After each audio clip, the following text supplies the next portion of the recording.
discuss a topic that's both vital to our economy and deeply relevant to our everyday lives, which is curbing monopolies in Malaysia and ensuring fair market competition. So we're going to dive into an issue that touches nearly every aspect of our society, from rising costs of living to access to better services and products. The way we address monopolistic practices in our country can shape Malaysia's future in significant ways. First, we'll begin by exploring what monopolies are, why they exist, and how they impact key sectors like healthcare, telecommunications, and even food supply chains. Then, we'll take a closer look at the progress Malaysia has made, such as initiatives to diversify payment methods and open up previously monopolized industries like vehicle inspections. Lastly, we'll talk about what the future may be done to create a more competitive and equitable market, such as changing policies or encouraging innovation and justice. With that, let's begin by understanding the root of the issue, why monopolies are formed and why they pose a challenge to economic growth and consumer welfare. Hi, good day all. Finance expert Lee Chi-Yu from UCSI University has urged the government to act against monopolies in Malaysia.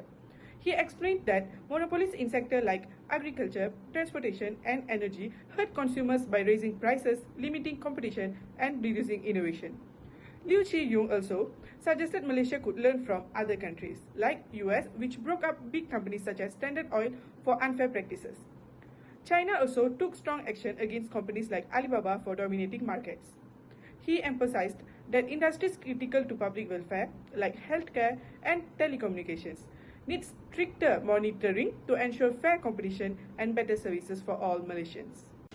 AMIRA, CEO of the Center for Market Education, shared his thoughts on monopolies. He said that monopolies or a few big companies are not always bad.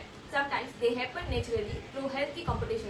For example, in Malaysia's poultry industry, a few companies have helped improve product and made the country self-sufficient. But Fadlito also said government support monopolies like the rice industry in Malaysia should be open to competition. He believes that when markets are free, other companies can challenge big players, which is good for the economy. He used the example of mobile phone brands like Motorola, Nokia and Apple, which have all been leaders at different times. Fadlito's message is clear. Fair competition is key for a strong economy.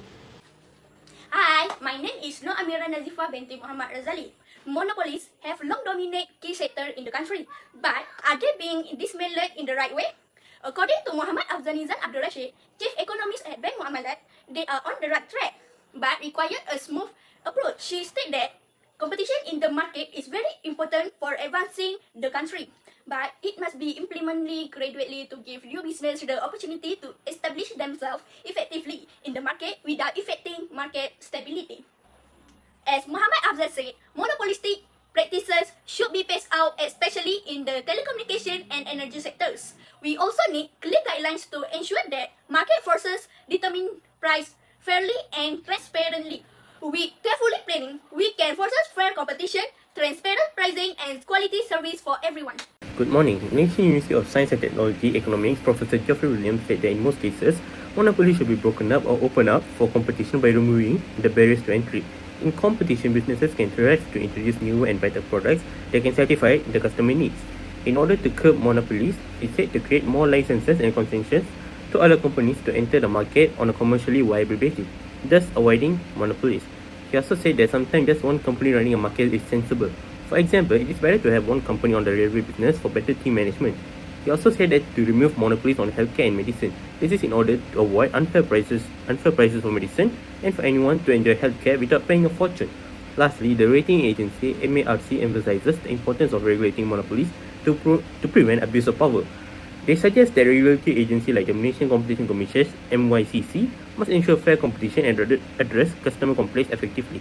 As we wrap up, let's reflect on what we've explored today. Monopolistic practices are not just abstract economic concepts, they have a real impact on our daily lives, from the prices we pay to the quality of services we receive. While Malaysia has taken commendable steps to address these issues, such as allowing alternative payment methods and planning to open up vehicle inspection services, much more needs to be done.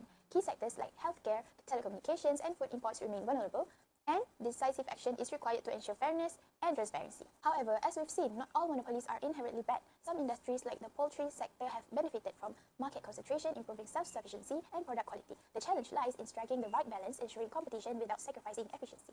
So, where do we go from here? As experts have suggested, issuing more licenses, dismantling harmful government-protected monopolies, and gradually phasing out subsidies and price controls are some of the steps we can take. But real change requires collaboration between policymakers, businesses, and individuals. Thank you.